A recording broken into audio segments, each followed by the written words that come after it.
Close your eyes for a moment.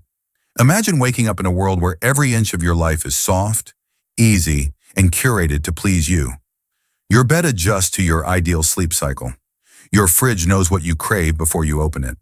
Your phone flashes news it knows you agree with, offers entertainment that aligns with your taste, and delivers likes that feed your ego.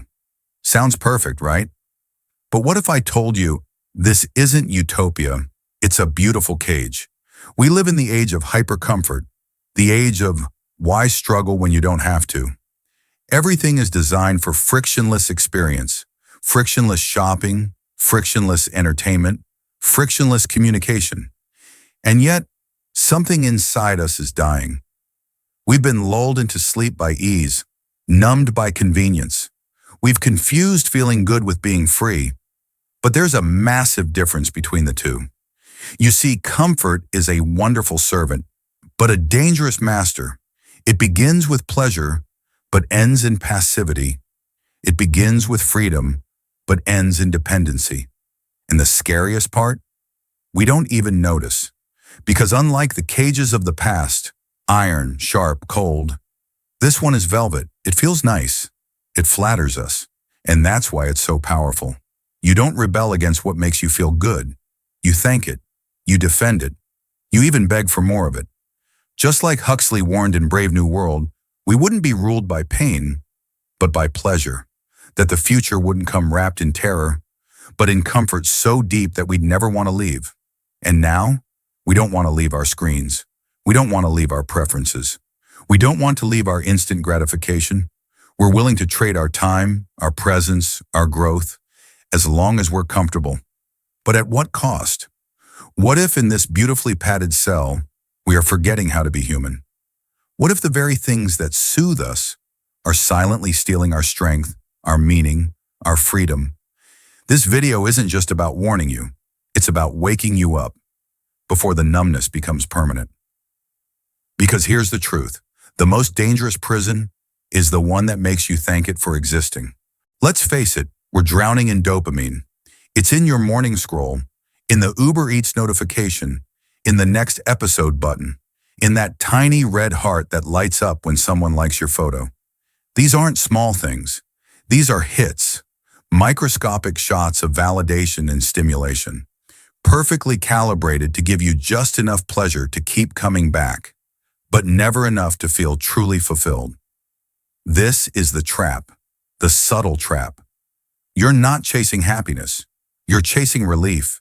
Relief from boredom, relief from loneliness, relief from silence, relief from yourself.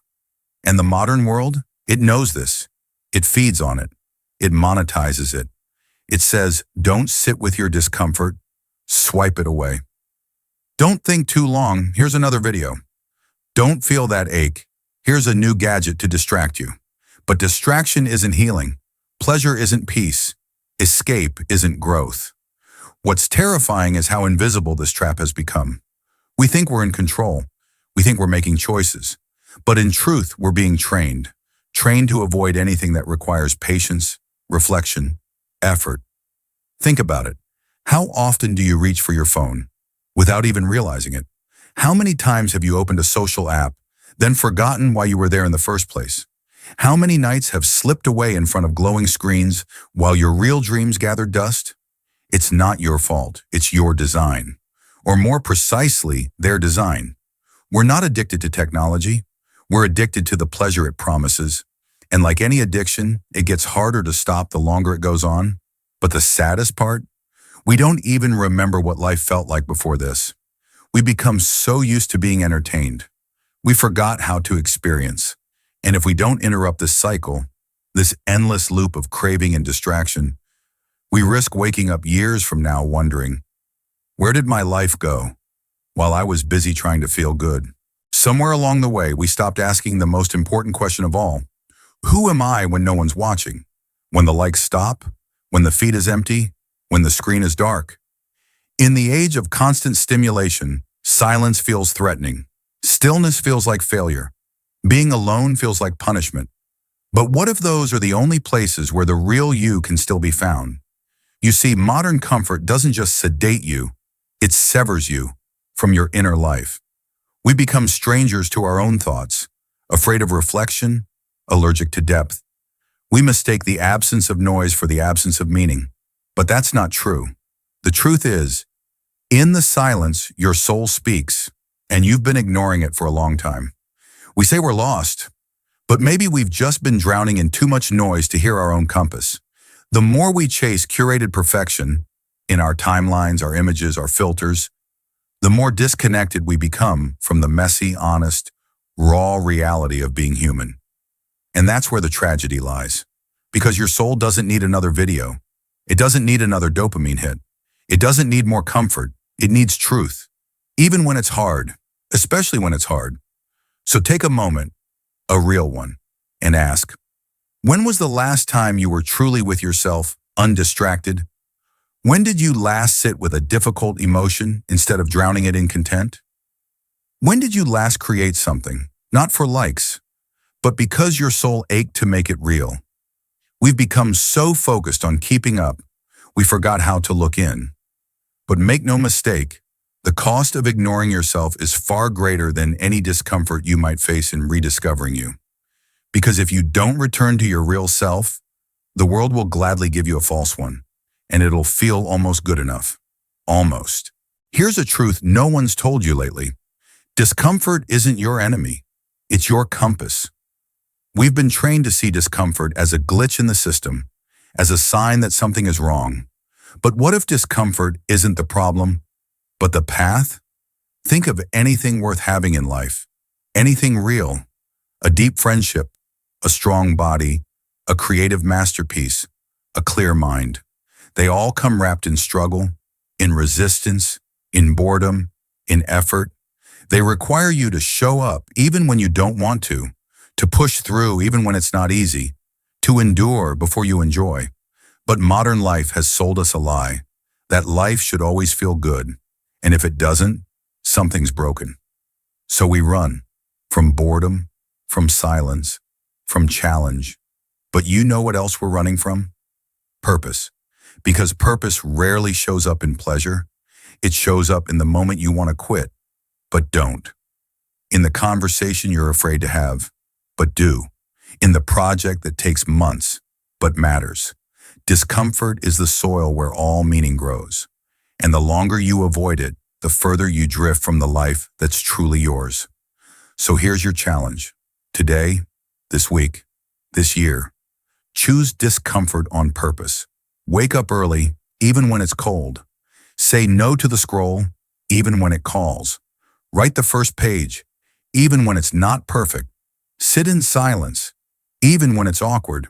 Not because it feels good, but because it builds you. You were not made to be comfortable. You were made to be capable. So stop chasing ease and start chasing meaning, even if it means walking into the fire. Because that fire, that's where your real life begins. So, how do we begin again?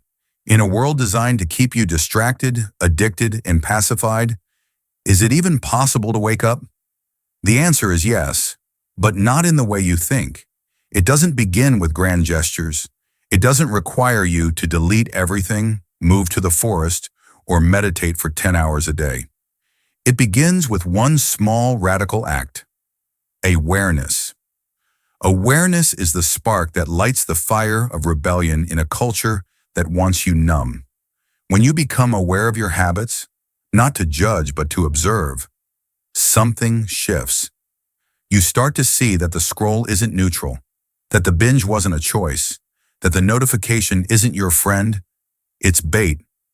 And suddenly you realize you've been walking someone else's path, following someone else's rhythm, feeding someone else's machine. But now you're awake, and in that awareness, you gain something powerful: choice. Not the illusion of choice, like which streaming service to pick, but real choice, like whether to consume or create, whether to numb or feel, whether to sleepwalk or rise. Start small. Leave your phone in another room while you eat.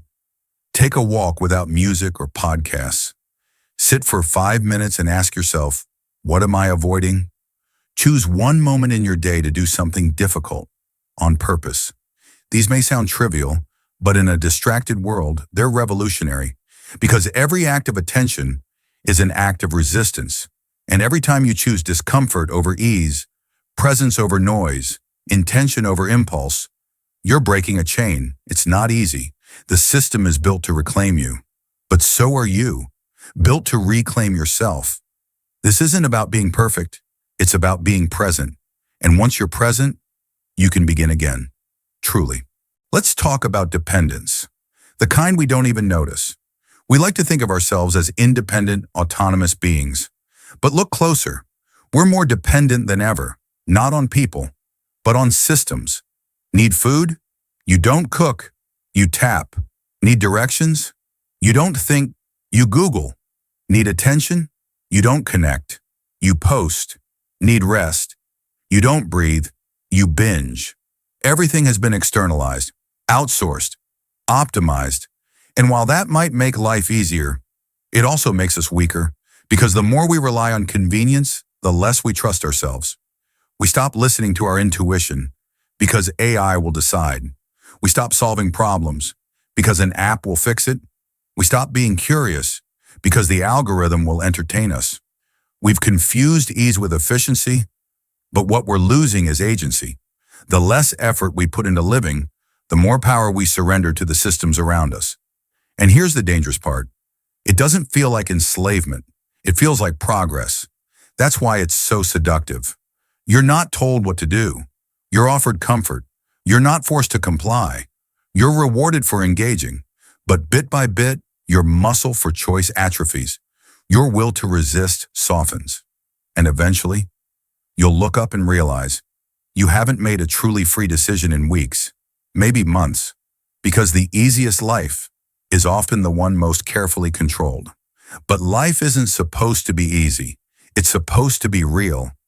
So the next time something feels too convenient, pause. Ask yourself, am I doing this because I choose to, or because it's the default? Am I being served or sedated? Because dependency isn't always about weakness. Sometimes it's about never having been given the space to be strong. Now is the time to reclaim that strength. So here's the question no one's asking. If pleasure isn't the answer, what is? We're not saying pleasure is evil. Joy is beautiful, but when it becomes your compass, when comfort becomes your God, something sacred is lost, and that something is meaning. You don't find meaning in ease. You don't discover your purpose in a dopamine loop. You find it in effort, in sacrifice, in showing up when you'd rather hide, in giving when it hurts, in facing something hard and not backing down. Think of the people you admire, the mentors, the builders, the creators, the change makers. None of them got there by chasing pleasure. They got there by chasing significance. But our culture doesn't celebrate that. It celebrates performance, virality, convenience, hustle, and it sells you the lie that meaning can be bought. It can't. You don't find meaning in likes. You find it in listening, in loving, in longing, in choosing what matters upon again and again, even when it doesn't feel good. As philosopher Søren Kierkegaard said, the greatest danger is to lose yourself and not even realize it.